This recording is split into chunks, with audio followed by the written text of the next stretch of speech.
Well, this will be fun. Let's have a little vent session. The Bills fall to the Denver Broncos tonight by a score of 24-22. And for all intents and purposes, in my opinion, put a bow on the 2023 Bills season. Now, certainly at 5-5, the Bills are not mathematically eliminated, not even a little bit. But when you take a look at the Bills' schedule, when you know they have trips to Philadelphia, Kansas City, Los Angeles, they go to Miami, they got to play Dallas. This was the easiest game left on the schedule at home on national TV. And the Bills lose to an objectively bad football team in the Denver Broncos. And the Broncos have been a little better. They've won the last couple of games. You know, they beat Kansas City on a day that Mahomes was really off. They beat the Packers, but I don't think the Packers have been anything to write home about.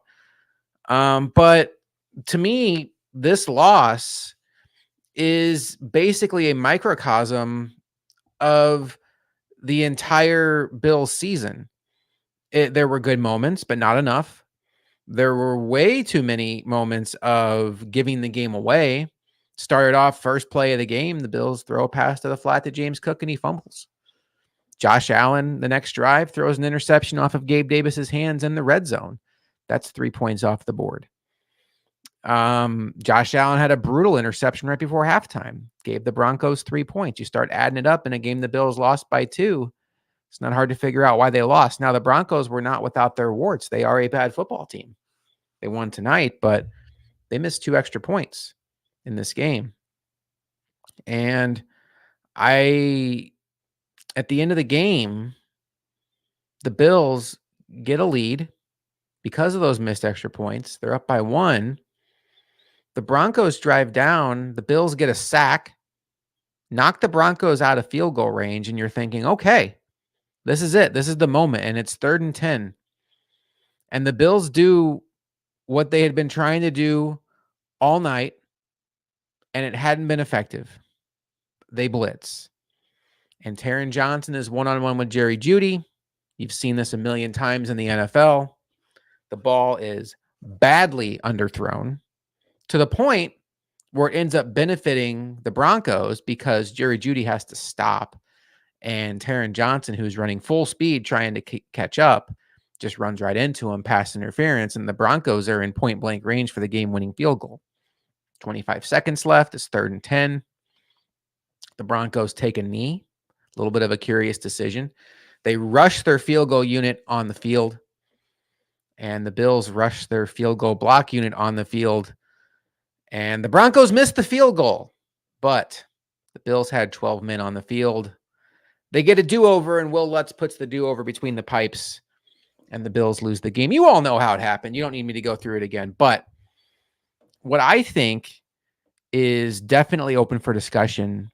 It's been percolating this season, but to lose a game like that, this is a team that prioritizes roster spots for special teams. We saw them lose Isaiah Hodgins because they had to have Jake Kumaro for special teams. We've seen them prioritize in years past keeping Tywan Jones. We've seen them keep Saran Neal.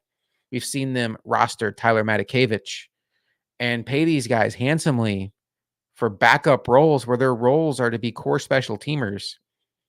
And on a play where all we need you to do is your job, all we need you to do is count to 11, get on the field and line up, and you win this game, can't get it done.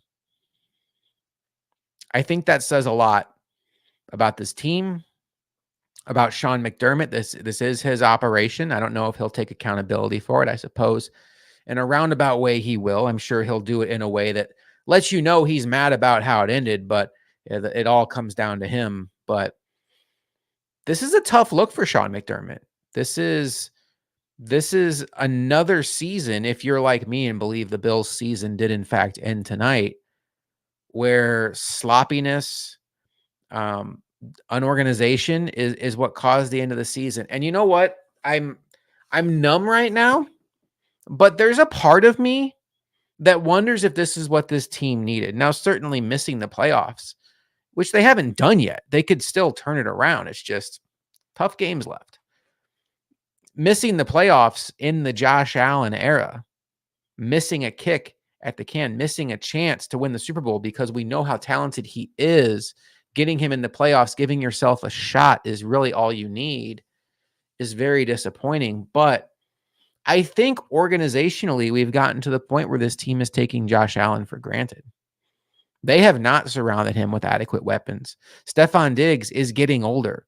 Dalton Kincaid was a good start, but the receivers after Stephon Diggs leave a ton to be desired, starting with Gabe Davis, who again tonight was just next to nothing. He had one big play, and then he had the drop that led to the interception. This is not to let Josh Allen off the hook. I think Josh Allen played a pretty bad game tonight. He had 2 interceptions, and the fumble late in the second half, or the fumble in the second half, was on him. He couldn't get the ball secured to hand it off to James Cook. But the thing that keeps the Bills alive in this contender race, maybe not for 2023, but going forward, is the fact that Josh Allen is on your team. And whatever has happened this year, whether it's Ken Dorsey, whether it's Sean McDermott, whether it's the thought, it's gotten louder, the thought that Josh Allen did not work very hard this offseason when, a lot of times these documentaries will glorify some things, but you can see the work that Patrick Mahomes and Kirk Cousins and even guys like Joe Burrow put in this offseason, and that was the calling card of Josh Allen. Early in his career, he would spend almost the entire summer with Jordan Palmer and work on his throwing motion. And he went from being a fun, toolsy, raw quarterback to being an MVP contender in just a matter of a couple years. And now it seems like he's kind of plateaued. And is it just because he's hit a level of greatness that's fine? Or has he taken the foot off the pedal a little bit? And there's reasons to believe he has. He's made comments about not working out this offseason because his body takes a lot of hits. And okay, he talks about how much golf he plays. Okay, look, I'm not Mr. You should be studying your playbook 24/7. Like, that's not the world I live in. I'm not the guy that calls in WGR and says, why did so-and-so go to a basketball game on a Friday night? He should have been studying his playbook. These guys are human beings. They live their lives. But there is a certain point, whether it's Josh Allen talking about how poor his diet is, or talking about how he didn't throw a lot of footballs this offseason, or how he didn't lift a weight this offseason. And then you contrast that with what you hear about Joe Burrow spent the entire offseason working on pocket elusiveness. And you see the work Patrick Mahomes puts in. And you just wonder if that's causing some of these issues we're seeing with Josh Allen. Because we're talking about guys that are the best in the sport, the best at what they do. And even if Josh Allen loses an inch, that inch is like a mile in the NFL because these are the best of the best. So what the Bills have to do, Josh Allen is still the golden ticket for the Buffalo Bills. Maybe 2023 is not going in a direction where they're even going to have a shot in the playoffs. I doubt they're going to at this point. But they have to find a way to figure out what's going on with Josh Allen.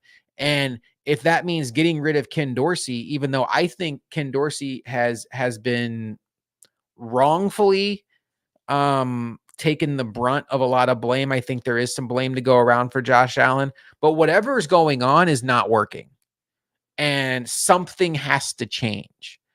And I think you can look at the team that Brandon Beane has built. There was a large segment of us that looked at this roster and was like, man, you are really relying on a bunch of guys that are 30 plus year old to just stay at the high level when there were signs last year that some of these guys were tailing off.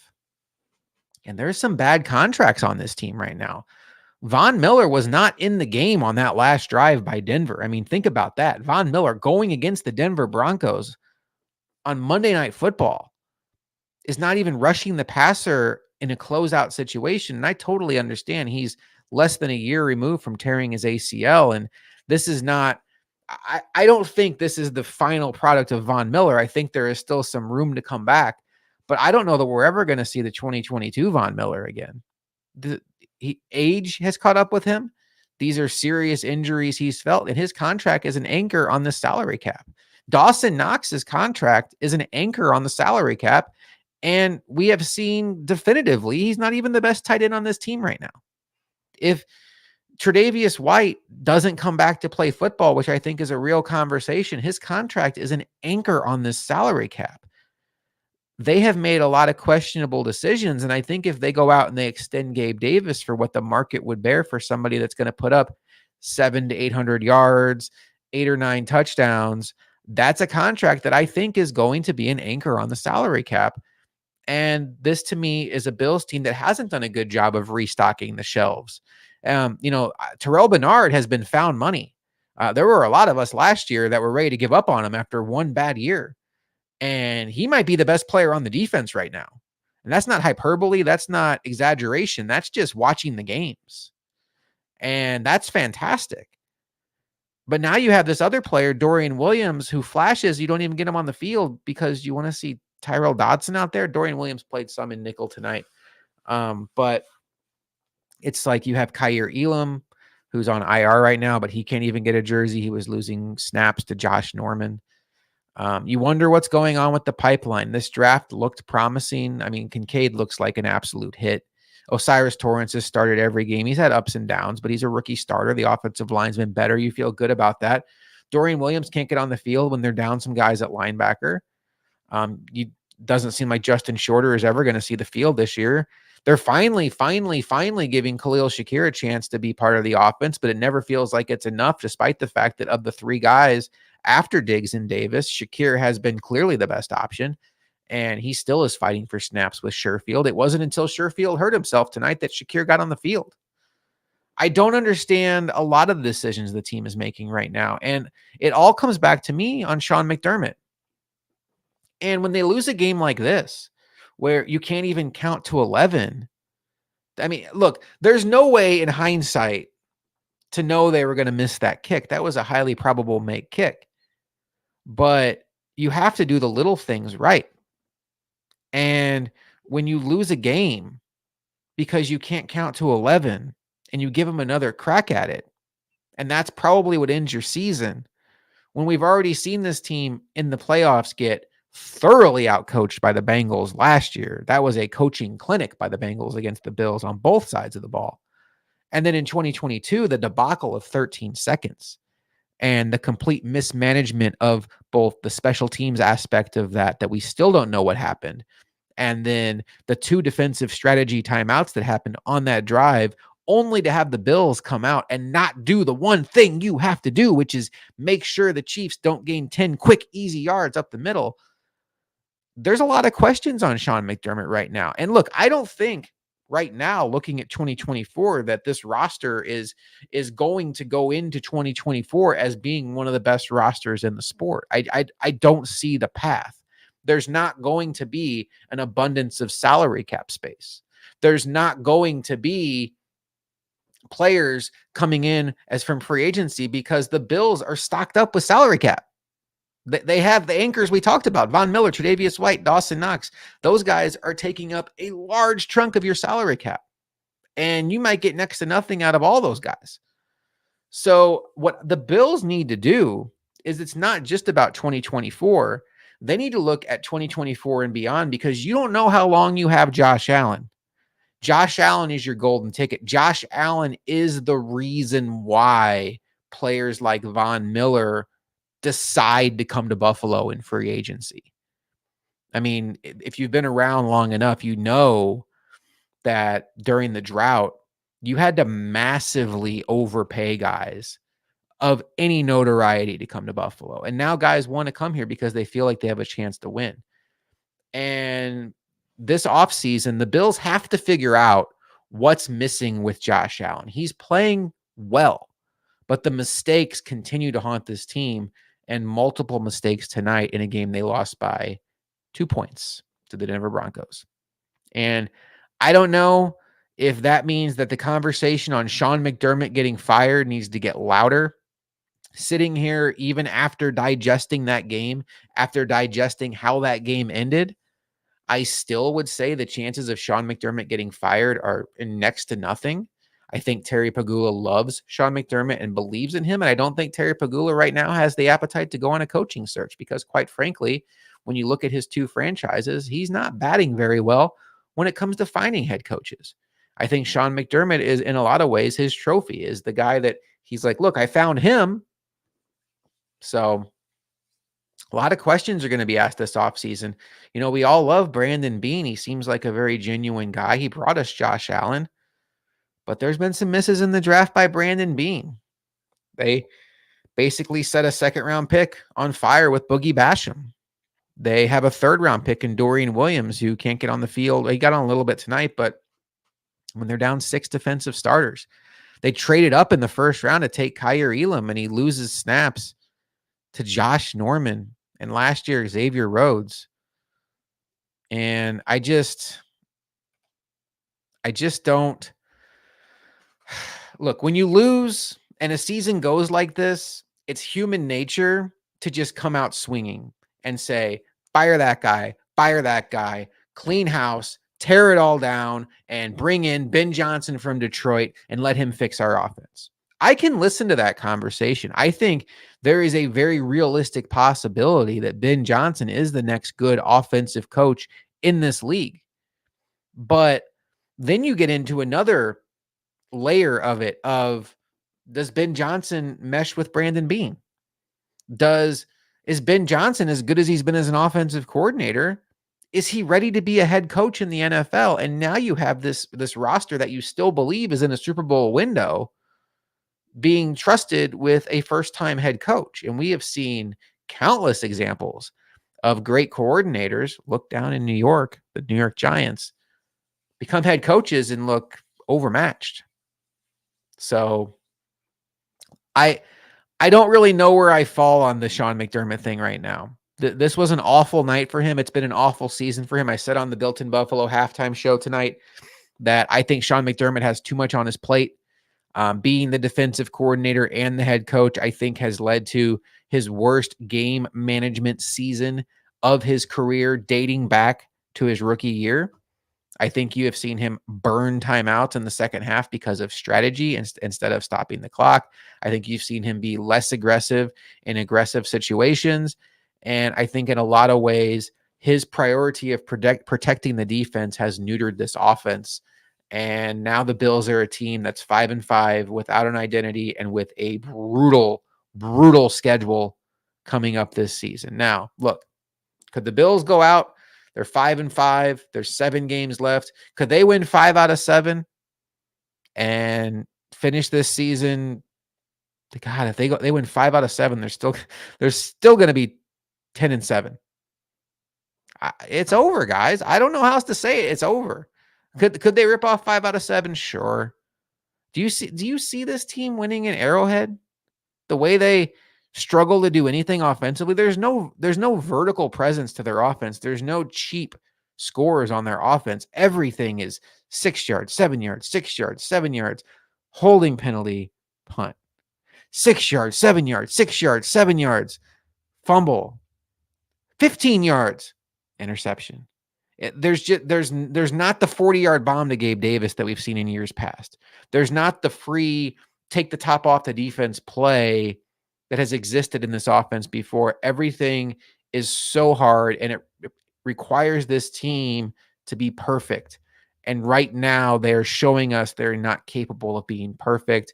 And this defense, they fight, but they wear down. They wore down tonight, and you could tell even as the Bills took that lead, it just did not feel comfortable because watching that drive before for the Broncos felt like they could do whatever they wanted to against the Bills, and they were wearing down the Bills defense. So at this point in time, I would recommend all of you to change your mindset.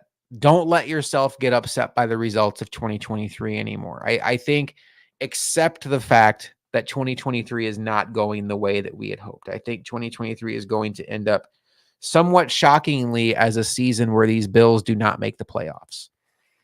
And that's going to be a tough pill to swallow when you factor in the fact that they have some really high-priced talent on this team. Stephon Diggs is going to be a year older next year. When does he hit the wall? Jordan Poyer and Micah Hyde, or is this the last year of those two guys being together? There are some really tough decisions coming up, and the Bills have to ask themselves, this first wave of Josh Allen's career, where he went from fun, toolsy, raw quarterback to superstar, has been Tre'Davious White, Jordan Poyer, Micah Hyde, Tremaine Edmonds, Jerry Hughes, Jordan Phillips, Shaq Lawson, Mitch Morse, Dawson Knox, like Taron Johnson, that group. And so many of those guys are either gone now or about to be gone. And now you're talking about the second wave. And there was a point in 2021 and 2022 where this roster was as talented as any roster in the sport, and they had the superstar quarterback, and that's why they were a favorite for the Super Bowl. This roster is not one of the most talented in the sport anymore, and I know that's not what people want to hear, but whether it's because of injuries or whether it's because of players that have hit the age of 30 regressing, or whether it's the fact that this quarterback that we have all hitched our wagon to, that is going to be the reason why we're still in the conversation, continues to make too many mistakes for this team to stay afloat. This team is not one of the most talented teams in the sport. They're not. Take quarterback out of the equation. They don't sniff the talent on the Jets. Take quarterback out of the equation. The Dolphins have more talent. It's just the facts. I know we are nostalgic and romantic about the Micah Hydes and the Jordan Poyers and the Tre'Davious Whites and the Taron Johnsons. And boy, oh boy, have they given us some great memories, but those players are not what they once were. None of them are. That includes Taron Johnson, who a lot of us love. He's had a rough year. His pass interference penalty tonight was brutal. Game on the line, Taron Johnson pass interference. That is not the first time that Taron Johnson has been on the downside of a game-altering play in the fourth quarter this season. So it's going to be an interesting offseason. But look, they still have 7 games left. I get all that. Maybe they'll rip off some wins. It's the NFL. Things are weird. They play the Jets next week. They're probably favored to win that game, and maybe they'll win it. They'll be 6-5, and we'll all try to talk ourselves into the Bills winning in Philadelphia. Who knows? But for now, it's rough. For me, my mind is already on big picture. What are you going to do to rebuild this foundation around Josh Allen, to reset Josh Allen, and to regain that 2020, 2021 version of Josh Allen that was not only talented, but hungry? It feels like that hunger, that desire, that work ethic does not appear to be where it once was. Tough conversations had all around. Tough pill to swallow tonight for the Buffalo Bills. I think if we're all honest with ourselves, we could kind of feel this coming. I thought the Bills were going to win tonight, but there were just no signs since week 4 against Miami that this team had really figured anything out. They were a yard away from losing to the Giants, and look at the Giants. They were a Chris Godwin turning around away from losing at home to the Bucs. They lost to the Patriots. They lost to the Bengals in a game that should have been a multi-score loss, but they ended up getting a score late to make it closer than it looked. They got outclassed by the Jaguars in London, and we all just wrote that off for the fact that it was jet lag. They lost to Zach Wilson's Jets when Rodgers gets hurt 4 plays into the game. The writing's been on the wall all season, guys.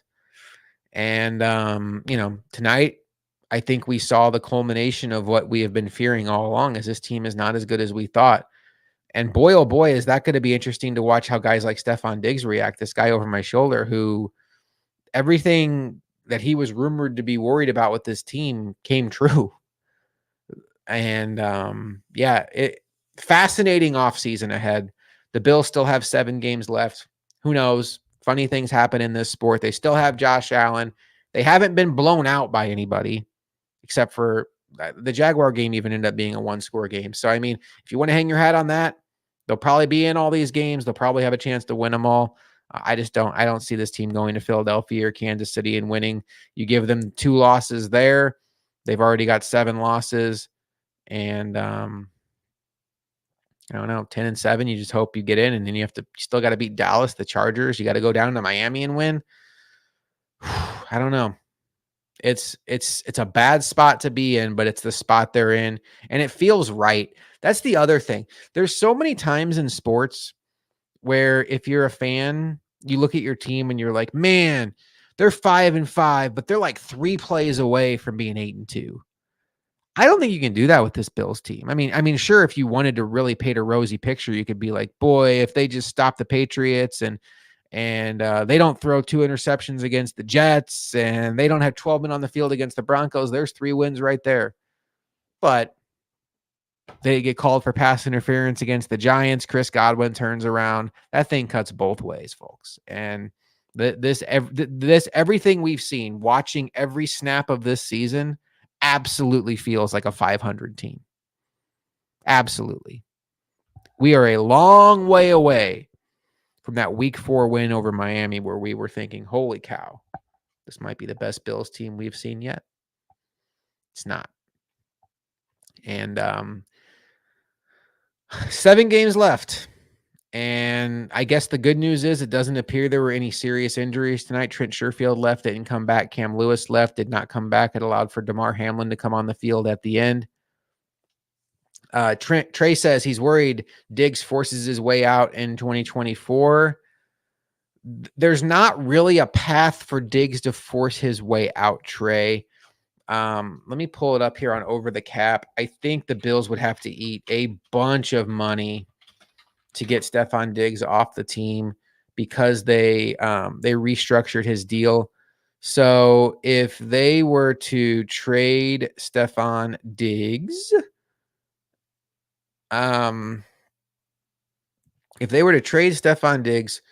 pre-June 1st, it would be $31 million in dead money. No, he's here. Stephon Diggs is here. Dawson Knox is here. Tre'Davious White, whether he's physically here or not, is here. He's on the books. Von Miller is here. Those guys are coming back. Whether they're, in Tre'Davious White's case, physically back, I don't know. But they're on the books. So unless the Bills want to make 2024 a take your medicine season and get out of a bunch of contracts and really reset this roster, I think we're looking at a very run it back level of team next year, which is kind of scary because this team has holes. Daquan Jones is a free agent. It's not like you can just count on him being back. And he was playing at a very high level before his injury. Matt Milano will be back. I think you have to assume he'll still be playing at a very high level. Taron Johnson will be a year older. Micah Hyde's a free agent. Do you want him back? I love Micah Hyde, but at what point do you stop investing in old guys? I don't know. It's going to be fascinating to watch. What was not fascinating to watch was this game tonight, but in a lot of ways, it's the game that the Bills probably deserve to lose. And this one, it has that season-ending feel to it. Maybe the Bills pull it out of the fire and they go win in Philadelphia and Arrowhead, and this all looks silly. Who knows? Stranger things have happened. But it sure doesn't feel like that's the case. And honestly, even if the Bills go win in Philadelphia, who's to say they're not going to come back and lose to the Chargers or the Cowboys or the Patriots again? They're such a roller coaster team. There's no consistency. Every game they play is close, which leaves you up to randomness. And that's why when you have 12 guys on the field, you lose because you can't put bad teams away. I am Josh McCarty. This has been a very frustrating night to be a Bills fan, but I will be here with you. Luca will be here with you throughout the rest of the season and into the off season. And we will be here through the ups and downs. Feels like more downs are on their way than ups, but the Bills lose tonight to the Denver Broncos, 24-22. They fall to 5-5 on the season. It feels to me like a death knell on the season. A lot of questions to be asked now. I think for a lot of us, me included, this feels like it's time to stop thinking about this season in terms of playoffs and more about big picture. What's the plan going forward? How do you turn this around with so many older, declining guys under contracts, in contracts that really you can't get out of? What's the fix? What's the path to get this roster back to a point where we all feel great about it next year? Maybe it's as simple as a coaching change. And in a lot of ways, maybe that's why people want coaching change, because they know the roster is going to be very similar. Brandon Beane, in a lot of ways, pushed the chips in for this 2-year stretch that has ended very disappointing fashion. I will talk to you guys next time on Bills Chat, Quick Chat.